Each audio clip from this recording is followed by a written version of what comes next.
November 26, 2025. Yesterday, 2 West Virginia National Guard members were shot in a targeted attack near the White House. They were performing, quote, high-visibility patrols near Farragut Square, 2 blocks from the seat of American power.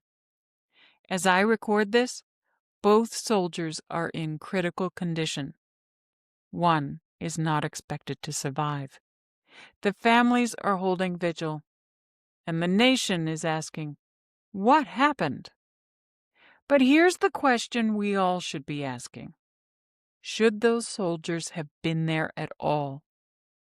Because exactly 6 days before this, on November 20th, 2025, a federal judge ruled that this deployment was illegal, unconstitutional, a violation of federal law. And this administration's response to yesterday's tragedy? Deploy 500 more troops. I'm Sera, and this is Ethos Trek. And today we're starting a series I hoped could wait until next week. What happens when soldiers are ordered into harm's way by orders that courts have found violate the law? What happened? In August 2025, President Trump declared a, quote, crime emergency, unquote, in Washington, D.C., and ordered National Guard troops from multiple states to patrol the city's streets. This wasn't a request from the mayor. It wasn't coordinated with D.C. officials. Mayor Muriel Bowser didn't ask for it. D.C. Attorney General Brian Schwab actively opposed it. Over 2,000 National Guard personnel have been deployed. Their tasks have included patrols, beautification efforts, spreading mulch, pruning trees, picking up trash, and, quote, high visibility, unquote, presence in the nation's capital. The Guard troops were deputized as Special U.S. Marshal Service deputies. Think about that. Soldiers acting as federal law enforcement on American streets without local consent. D.C. Attorney General Brian Schwab sued. His argument was straightforward. The president doesn't have the authority to do this. On November 20th, 2025, U.S. District Judge Jia Cobb agreed. Let me read you directly from her reading. Quote, the court finds no authority in Title 49 of the D.C. Code that supports the president's ability to call out the D.C. National Guard to patrol the district under these circumstances, unquote. She found the administration, quote, exceeded the bounds of their authority, unquote, and, quote, acted contrary to law, unquote. Let's be precise about what laws Judge Cobb found were violated. 1. Title 49 of the D.C. Code. The president cannot unilaterally call up the D.C. National Guard for, quote, non-military crime deterrence missions, unquote, without a request from local civil authorities. No such request was made. 2. 32 U.S.C. subsection 502. This federal statute governs National Guard, quote, drills and field exercises, unquote. The court found that the administration's interpretation that this allows any operation the president requests, quote, cannot be right, unquote. 3.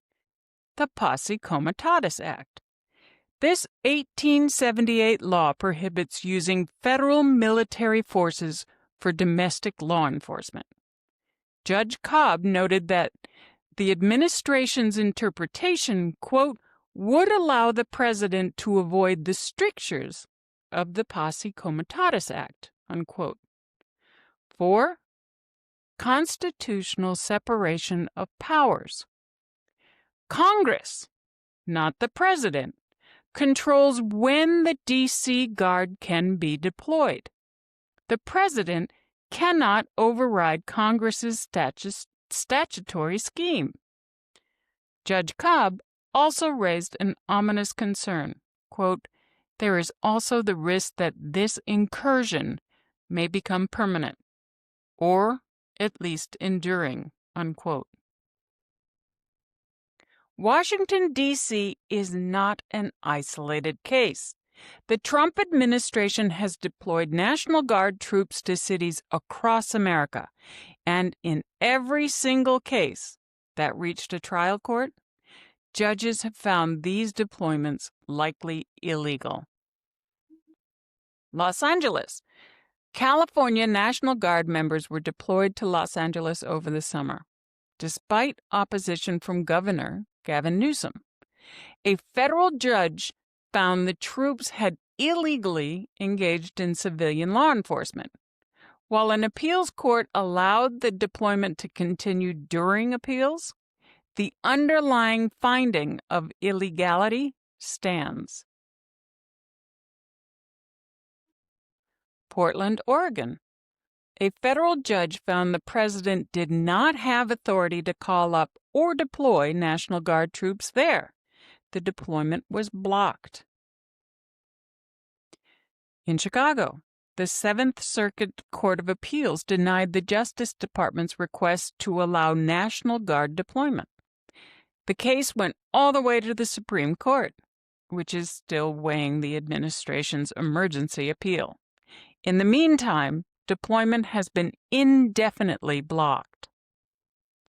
In Memphis, Tennessee, a Tennessee state judge issued a temporary block, finding that Governor Bill Lee, quote, acted beyond his authority, unquote, in deploying Tennessee Guard troops to Memphis at Trump's request.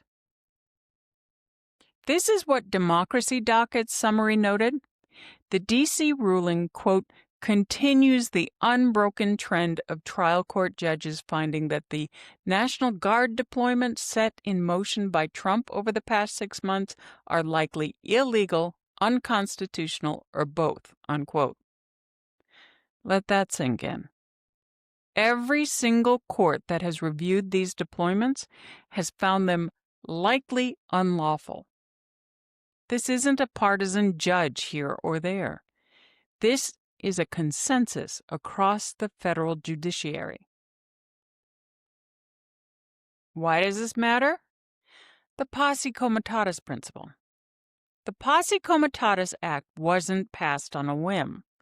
It was enacted in 1878 after Reconstruction, precisely because Americans understood the danger of using military forces against civilians. The principle is simple. The military's job is to defend against foreign threats. Local law enforcement's job is to keep domestic peace. When those roles blur, you get occupied cities, not policed communities. D.C. Attorney General Schwab put it bluntly, quote, "The U.S. military should not be policing American citizens on American soil. Normalizing the use of military troops for domestic law enforcement sets a dangerous precedent, where the president can disregard states' independence and deploy troops wherever and whenever he wants, with no check on his military power," unquote. Let's talk about the constitutional structure. Judge Cobb's ruling emphasized something crucial. Quote, "Congress has given the district rights to govern itself. Those rights are infringed upon when defendants approve, in excess of their statutory authority, the deployment of National Guard troops to the district," unquote. She also noted that out-of-state Guard units in D.C. violate a constitutional principle. Quote, "The Constitution placed the district exclusively under Congress's authority to prevent individual states from exerting any influence over the nation's capital, unquote. In other words, having West Virginia troops patrol Washington streets isn't just legally questionable. It inverts the constitutional structure that keeps individual states from controlling the nation's capital. And now, today, 2 West Virginia National Guard members are fighting for their lives after being shot while on those illegal patrols. An article just a few hours ago from the New York Times says the father of one of the National Guard members reports his daughter received mortal wounds and is not expected to recover. My heart goes out to those families. These are citizen soldiers. The National Guard, as Representative Marjorie Taylor Greene noted, are, quote, volunteers. They sign up to leave their regular jobs and families at a moment's notice to serve their country, unquote. They were sent to perform duties that a federal court found 6 days prior were unlawful. The administration's response? Defense Secretary Pete Hegseth announced President Trump has requested 500 more National Guard troops to be deployed to D.C. I don't know who needs to hear this, but illegal doesn't become legal through escalation. Unconstitutional doesn't become constitutional through repetition. As you process this, I want you to sit with some questions. 1. If a federal court rules a military deployment is illegal, and that deployment continues anyway, what does that mean for the rule of law? The court didn't suggest, it ruled. What's the point of judicial review if the executive can simply ignore it? 2. When soldiers deployed under an illegal order are harmed, who bears responsibility? And I'm not talking about the shooter. He bears criminal responsibility.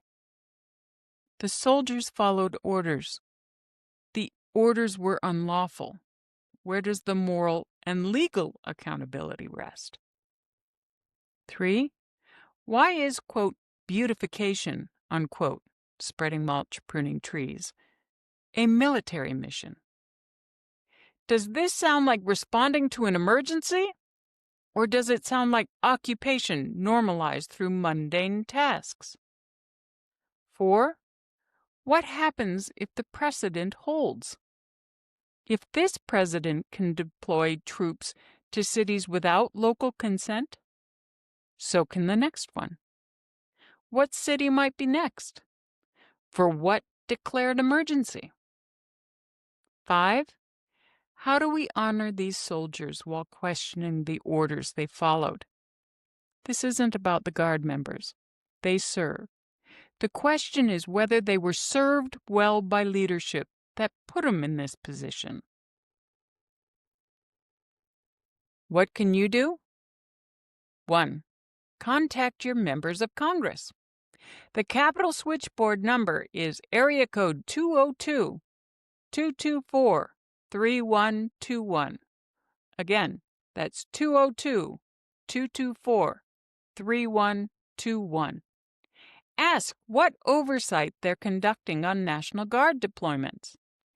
Ask if they support legislation clarifying limits on domestic military deployment. 2. Contact your governor. If your state's National Guard has been deployed to D.C. or other cities, ask your governor's office, under what authority, for how long, and at what cost to your state. 3. Support D.C. statehood advocacy. D.C. residents have no voting representative in Congress and can't control their own National Guard. The 700,000 Americans living there are uniquely vulnerable to federal overreach. 4. Follow the litigation. Bookmark the Just Security Litigation Tracker at justsecurity.org. The D.C. case is being appealed.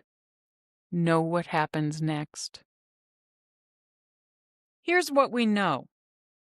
Federal courts have found National Guard deployments in D.C., Los Angeles, Portland, Chicago, and Memphis to be likely illegal or unconstitutional.